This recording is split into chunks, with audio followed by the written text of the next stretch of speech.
So in the last presentation, we talked about how to determine if a function was a one-to-one function. So the question that we want to think about now is what is important about a function being one-to-one? Why do we care if a function is a one-to-one function or not? And the answer to that question lies in the fact that only one-to-one functions have inverses. And so that is what we're leading into this section. And I'm going to jot that down at the top of this slide just so that we can remember it. You can write it in your notes. Only one-to-one functions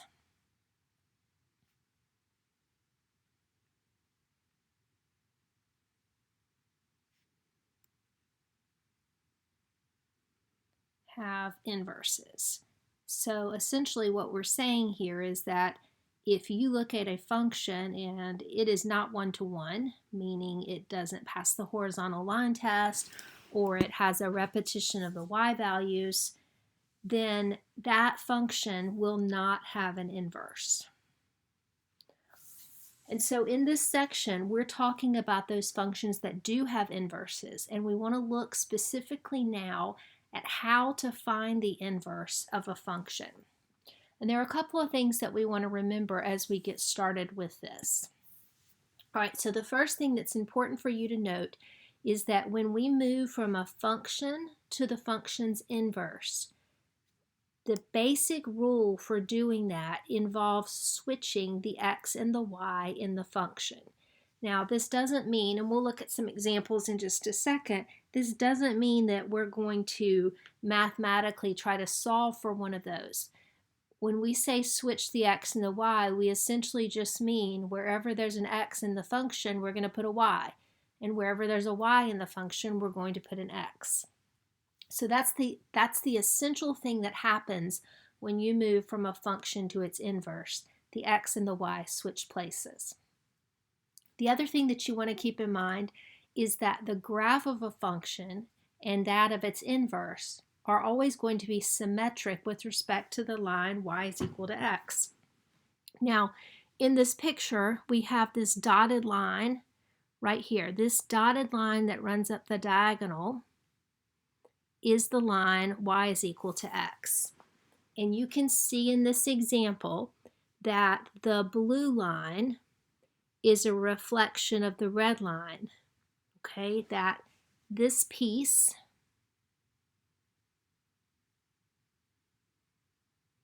right here, if I were to flip it over that dotted line, it would form this other piece on the other side.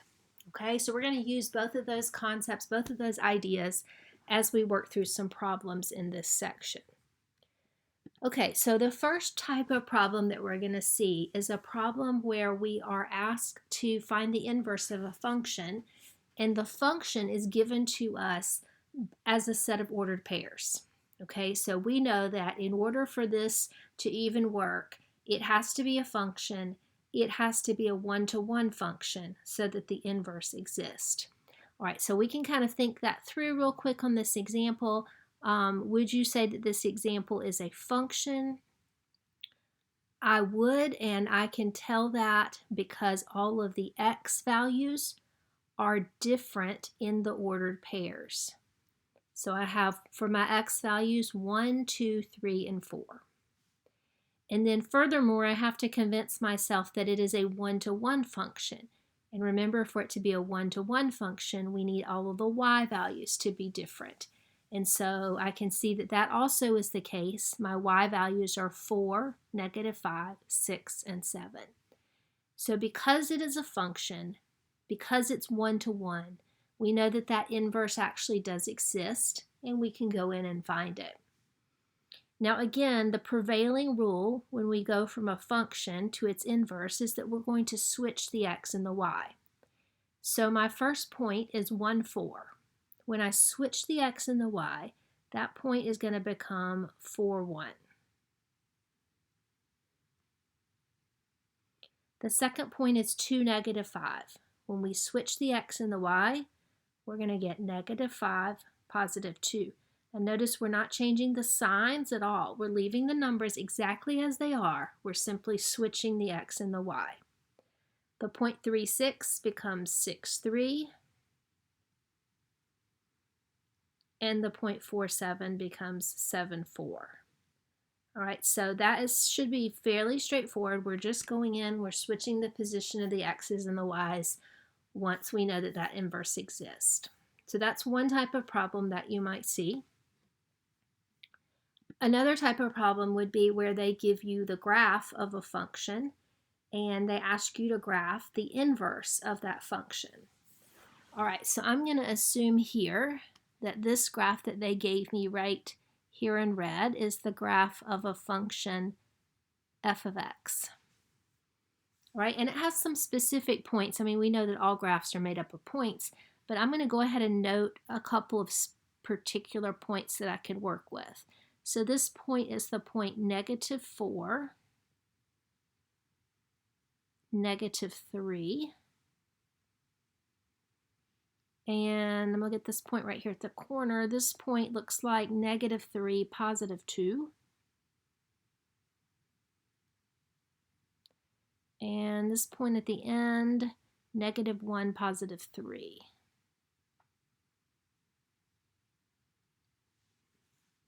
All right, so I know now if I'm going to plot the inverse, that I'm essentially going to switch the position of the x's and the y's. So I'm going to start with this point -1, 3. That point is going to become 3, -1. And the point -3, 2 is going to become 2, -3. We know those 2 points are connected. And then the last point, -4, -3, is going to become -3, -4. So it's going to come in right here.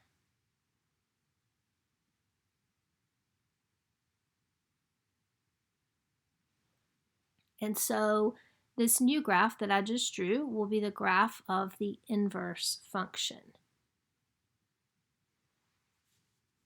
All right, and that notation, that -1, stands for the inverse of the function. Now, what we said earlier, remember, was that the original graph and the inverse graph reflected over the line y is equal to x. So remember that line y is equal to x comes straight up. It's the diagonal line.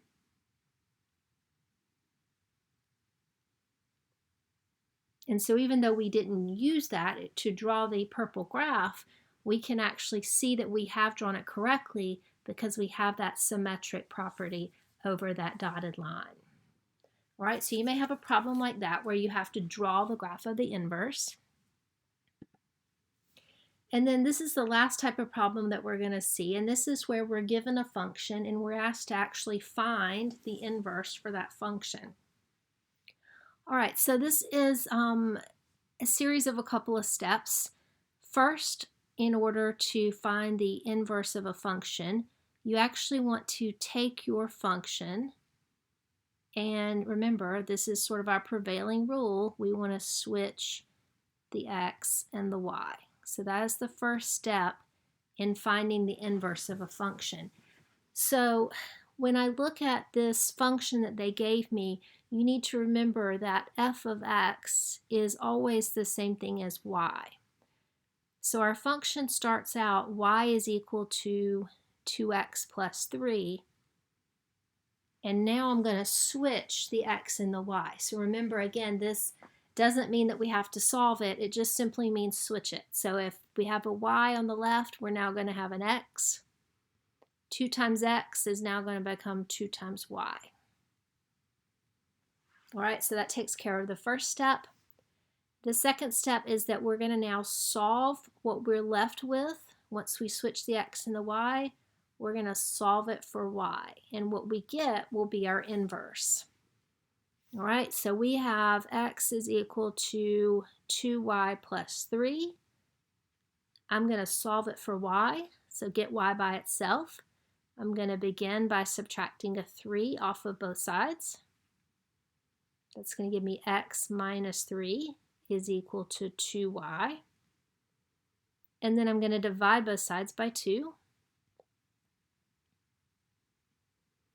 All right, and so my inverse function, and we'll put it back in the right notation, is equal to x minus 3 over 2. Okay, so that's kind of an easy example of where we would be given a function and we need to find the inverse for that function. All right, and what I want to do is look at one more problem with you along those same lines that is maybe a little bit more difficult. This is a problem that students traditionally have kind of a hard time with in terms of solving for y. So I want to walk through this with you. All right, so again, remember that this f of x, that is your y. So I'm just going to write my function down.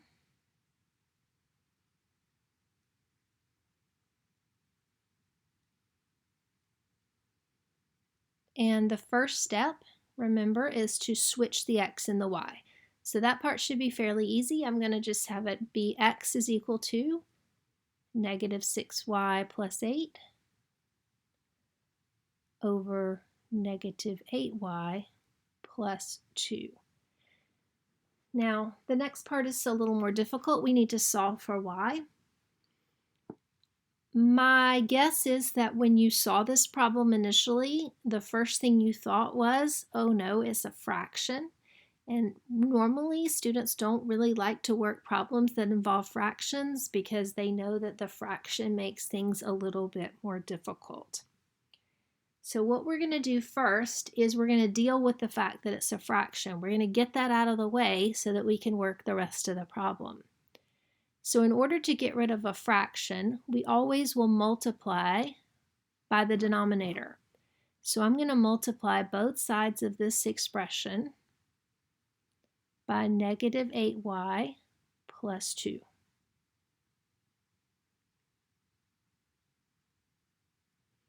So what that's going to do is it's going to take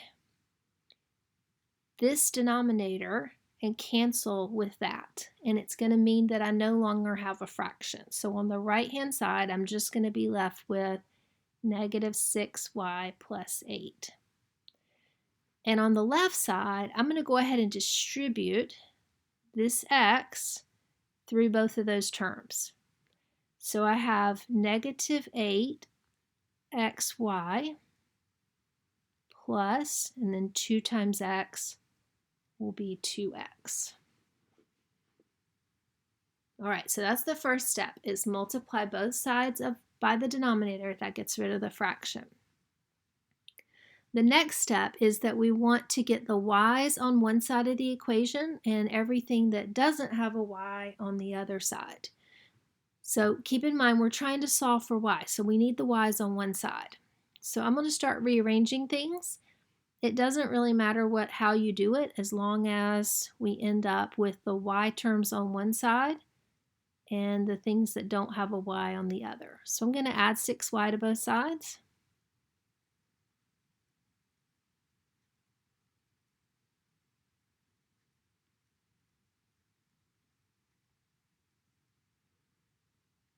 Okay, and once that's done, then I'm going to subtract this 2x from both sides. That will move it to the other side.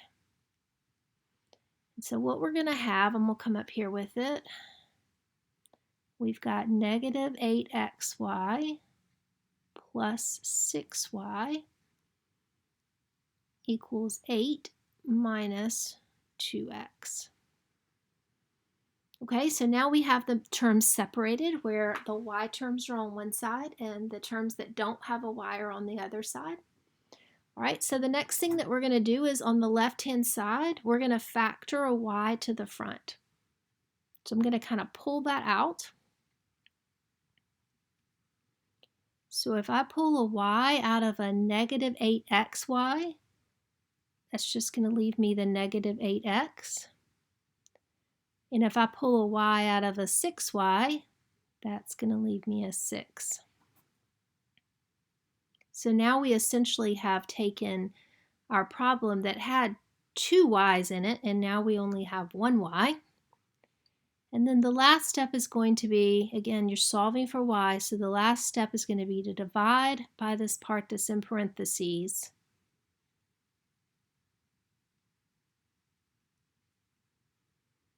Which will cause it to cancel on both the top and the bottom there. So I have y is equal to 8 minus 2x over negative 8x plus 6. And that's going to be my inverse function. I'm going to get my notation right on that. Remember that we'll use the f inverse of x notation instead of the y.